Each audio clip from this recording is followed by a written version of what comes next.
Ayan guys, good morning. Kain po tayo guys, mukbang.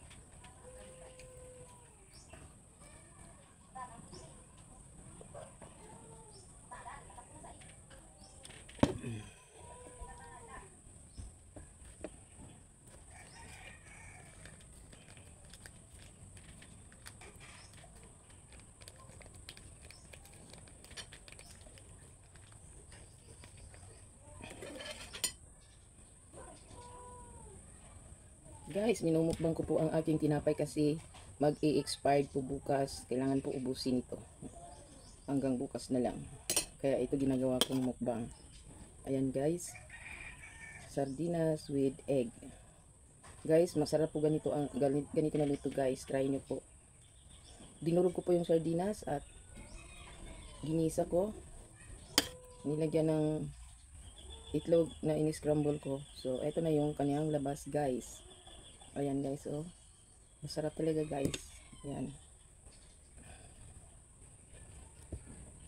Kahapon naman, itlog at saka sibuyas ang aking di-breakfast. Panglaman sa tinapay. Kasi guys, mag-expired yung tinapay ko.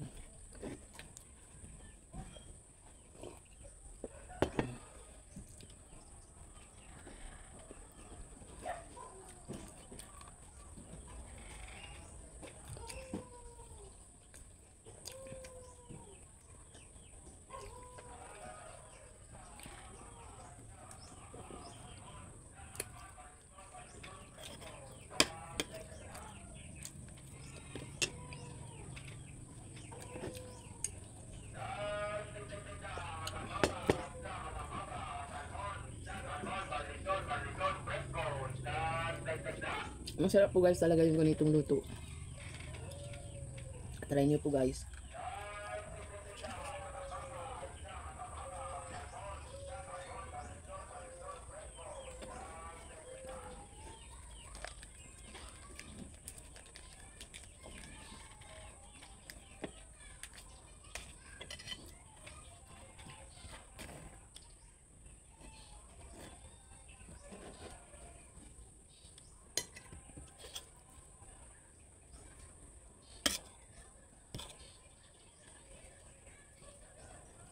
Natutulang guys, ako hindi ko po makakain yung sardinas pagka yung sardinas lang. Kasi maamoy ko pa lang yung lansa niya guys. Hindi ko na gusto. Pero kung ganito, may mga sahog, mayroong mga lamas, hindi po masyado maaamoy ang kanyang lansa. At saka isang brand lang po ang sardinas na gusto ko kasi nga hindi po siya malansa. Ayaw ko pong banggitin, basta isang brand lang ng sardinas ang aking binibili. Hindi kasi malansa. Yung mga iba, nako, after ko kumain guys, parang bumabaliktad ang sikmura ko. Kaya ito lang talaga. At saka niluluto ko talaga. So guys, ano guys, kayo din dyan, may pagkain, may breakfast. Hindi po tayo nagugutom.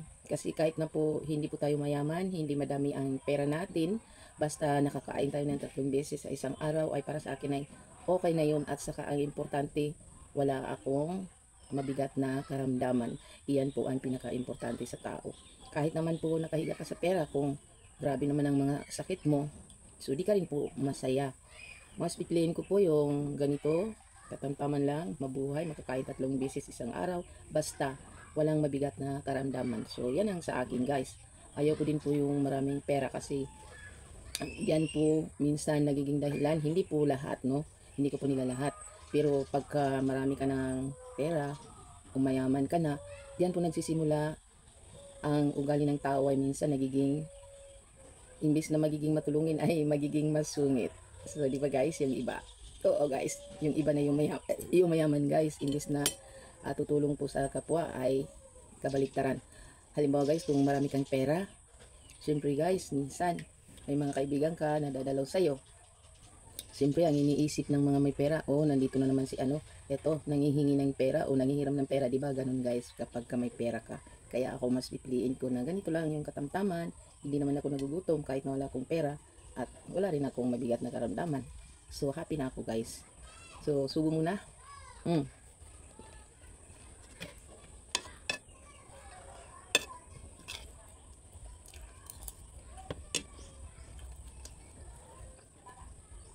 Marami diyan guys na mapera nga pero bibigat ang kanilang mga karamdaman. Kasi po guys, kapag may pera ka, siyempre nakukuha mo yung lahat ng gusto mo. Halimbawa pagkain, kahit na itong pagkain na ito ay wala naman magandang idudulot sa katawan, ay yun ang gusto mong kainin. Kasi mapera ka nga, so natural, magkakasakit ka. Samantala yung mga hindi mapera, ako, masaya na ko guys kung meron ako mga gulay dyan.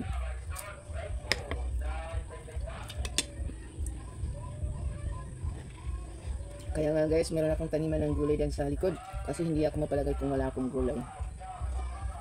Ayaw ko ng pagkain na puro na lang dry, puro isda o karne.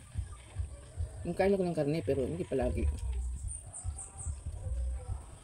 Ayun ang sa akin guys. Okay na ganito ang buhay ko, basta di naman ako nagugutom, wala naman akong maraming pera, basta wala naman akong karamdaman na mabigat. Karamdaman ko lang guys talaga yung karamdaman ng mga may edad na, kasi parang lahi na namin yun guys, yung sumasakit ang mga tuhod. Kaya guys, ako hindi ako nagpapataba guys, kasi yun ang payo ng doktor. Pagka matanda ka na at tataba ka, natural, sasakit daw ang iyong mga binti. Kasi nga, mabigat ka na, di ba? So, sasakitan yung mga paa, mga tuhod. Kaya, kailangan sa mga may edad na ay katamtaman lang po talaga ang bigat. So, ako yan ang mini-maintain ko. Sinusunod ko yung sinasabi ng doktor.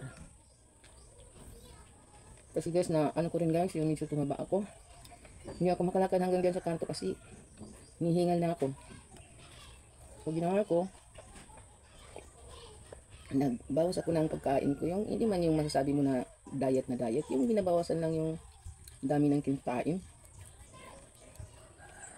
Hanggang sa bumalik yung bigat ko. Tapos okay na rin. So yun ang kailangan natin guys, yung mga may edad na. Hindi naman po ako doktor, pero ayaw ng doktor. Na ano daw, kung nagkakaedad ka na, umiwas ka lang sa mga maalat, matatamis, at saka matataba na pagkain. Hindi puro prito. Kailangan meron kang gulay. At saka, ingatan mo lang yung bigat mo. Kasi kung bibigat ka daw, talagang sasakitan yung mga tuhod, mga paa mo. Kaya ako, yan ang aking mini-maintain. So sana guys, may natutunan kayo sa mga sinasabi ko. Kung susundin nyo, at least, meron akong reward. Kung hindi naman ay okay lang.